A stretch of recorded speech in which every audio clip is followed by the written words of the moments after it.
Dear student, अस्सलाम वालेकुम। English का नया चैप्टर आज हम रीड करेंगे, Quaid-e Azam and his vision for Pakistan. इससे पहले मैंने आपको पोएम पढ़ाई थी चिल्ड्रन, यकीनन आपको समझ में भी आया होगा। इसके मुतालिक आपने एक्सरसाइज भी कर ली होंगी। पेज नंबर 59 निकालें। कायदे आज़म का नज़रिया पाकिस्तान के लिए क्या था, ठीक है, इसके बारे में हम पढ़ेंगे।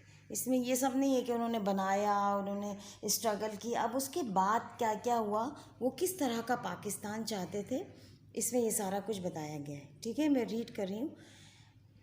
कायदे Azam Mohammad Ali Jinnah was one of the most dynamic कहते हैं कि तब्दील कर देने वाले, ठीक है, personalities of South Asia who became one of top barristers of Bombay. Top के बैरिस्टर थे बॉम्बे के वो। He led the Muslim majority areas of the subcontinent to become an independent state of called Pakistan, ठीक है, where they could live honourably according to the teaching of their faith. यानी उन्होंने जब पाकिस्तान, इतने सारे लोगों में पाकिस्तान हासिल किया, तो उनका मकसद सिर्फ ये था कि इज़्ज़त के तौर पे अकॉर्डिंग टू इस्लाम, जो उनका यकीन था, जो उनका मज़हब था, उसके मुताबिक ज़िंदगी गुजारेंगे हम, हमारा अपना कल्चर होगा, हमारी अपनी तहजीब होगी। उन्होंने ये बात वाज़े तौर पे फरमा दी थी। This was a great achievement of the Quaid-e Azam, unparalleled to history of the world. यानी ये बहुत बड़ी कामयाबी थी पाकिस्तान के लिए और ख़ुद कायदे आज़म की, कि उन्होंने इस दुनिया में पाकिस्तान के नक्शे को जगह दी, बनाई। मिस्टर जिन्ना, नेक्स्ट पैराग्राफ पे आइए। Mister Jinnah was the only leader of the British India who was popular not only among the Muslim but also had a great respect among the people of other faiths like Hindus, Christian, Sikh and Parsis। यानी वो सिर्फ एक मुसलमानों के लिए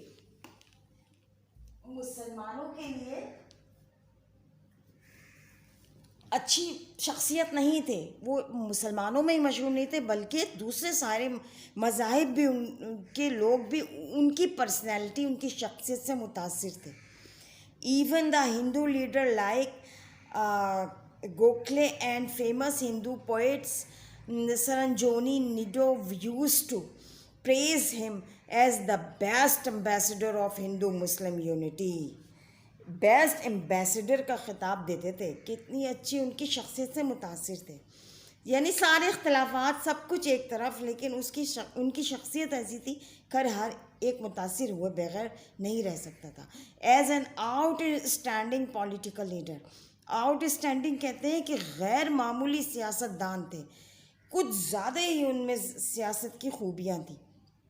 The Quaid-e-Azam strongly sensed that Indian National Congress is leading of the Hindus of subcontinent toward Hindu-Muslim polarization, which will ultimately culminate into political and economic victimization of Muslim in the region। यानी मुसलमान जो थे वो मज़हब की वजह से जो शिकार थे ना, कि इनको ख़त्म कर दिया जाए, इनकी कोई हैसियत नहीं है, ना सियासी है ना माशी है। उस सूरत हाल में जब वो कांग्रेस की भी नुमाइंदगी कर रहे थे, वहाँ रहते हुए हिंदू के दरमियान में मुसलमानों की एक अलग पहचान बनाई। He very intelligently pleaded the case of separate homeland for the Muslim and succeeded in getting of Pakistan। यही वजह थी कि उन्होंने सख्त अंदाज में मुतालबा किया कि हमें अब एक अलग वतन चाहिए अपने लिए, मुसलमानों के लिए, and independent state for the Muslim as well as people of the other faiths. जिस तरह से और चीज़ों पे यकीन करते हुए हर एक अपने अपने बारे में सोचता है, तो मैं मुसलमानों के लिए सोचता हूँ, मतलब कि उनके लिए एक सेपरेट होमलैंड होना चाहिए। लिविंग इन जोग्राफिकल बाउंड्रीज, जिनकी अपनी जोग्राफाई हदूद हो, द न्यू स्टेट, पूरी नई स्टेट की तरह। ही एनविजन ऑफ पाकिस्तान प्लुरलिस्टिक सोसाइटी, यानी कि उनका विजन यही था कि एक अलहदा माशरा हो जो प्रोमिनेंट नज़र आए as a nation state, ensuring, एक ऐसे स्टेट जिसका यकीन उन्होंने दिलाया। नेक्स्ट पेज पर आइए, page number 60। Equal right for all citizen of Pakistan, जहाँ पर हर सिटीज़न को बराबर के हुकूक मिले। Addressing of the pass community and one occasion, next paragraph पे आइए। Addressing of a Parsi community on one occasion, एक मौके पर पारसी जो लोग थे उनसे फरमाया, Quaid-e-Azam affirmed that his government was making sincere effort to remove the fears of suspicious of the people of other faiths. He commented Pakistan provide an ample field for the outlet of their genius, particularly in the realm of trade. Realm कहते हैं trade, यानी बहाल कर देंगे तिजारत, commerce and industry, and they should come forward and play their role as true citizen of Pakistan. यानी पारसी लोगों ने भी उनको अप्रिशिएट किया और उनके साथ खड़े होने का मुतालबा किया, खड़े होने को बेहतर समझा, और फिर उन्होंने ये ऐलान भी किया कि हमें पाकिस्तान जो है वो मतलब हम कोई फ़र्क नहीं रखता मुसलमानों में या और दूसरे मज़ाहिब में। और यही हम अब तक अपने मुल्क में देखते हैं कि हम अपने यहाँ पे बहुत सारे मज़ाहिब होते हैं मुसलमानों के अलावा, तो हमने कभी भी उनमें कोई फ़र्क नहीं किया, सारे पाकिस्तान के शहरी हैं आज तक। मतलब जिस तरह से इंडिया में आजकल हो रहा है वैसे नहीं होता। On August 11, 1947, the Qaid-e-Azam on his election as the first president of Continuant Assembly of Pakistan, first president की हैसियत से 1947 में जो असम्बली बनी, डिक्लेयर्ड, उन्होंने वाज़े तौर पर ऐलान कर दिया that you are free to go to your temple, आप आज़ाद हैं, आप अपने मंदिर में जाने के लिए आज़ाद हैं। You are free go to your mosque, आप अपनी मस्जिदों में जाने के लिए आज़ाद हैं। और you to other place of worship in the state of Pakistan, यानी यहाँ रहकर जो भी जिस मज़हब से भी ताल्लुक़ रखता हो वो अपने मज़ाहिब के लिए आज़ाद है। You may belong to any religion, किसी भी कास्ट से ताल्लुक़ हो, किसी भी मज़हब से ताल्लुक़ हो, किसी भी आपके ज़ात से ताल्लुक़ हो, that has nothing to do with business of the state, कि स्टेट या बिजनेस पे कोई फ़र्क नहीं पड़ेगा, सब इसमें बराबर के शरीक हैं। We are starting in the days when there is no discrimination, यहाँ पे कोई किसी के लिए फ़र्क नहीं है, no distinction between our one community, कि सब एक ही कम्युनिटी हैं, मतलब तिजारत के लिहाज से, लेन देन के लिहाज से, इसमें किसी को मज़हब की कोई पाबंदी नहीं है कि सिर्फ मुसलमान ही तिजारत करेगा या क्रिश्चियन ही तिजारत करेंगे, ऐसा कुछ नहीं है। We are starting with the fundamental principle, हम बेसिक उसूलों से हम स्टार्ट करेंगे, that we will citizen and equal citizen of the one state, और वो स्टेट पाकिस्तान है। ही फर्दर सेड, उन्होंने मज़ीद क्या कहा, now I think we should keep that in front of us of our ideal, and you will find that in course of time Hindus would cease to be Hindus and Muslim would cease to be Muslim. यानी हिंदू को support करेगा, मुस्लिम को support करेगा, ऐसे नहीं, मुश्किल वक्त में सब एक दूसरे का साथ देंगे।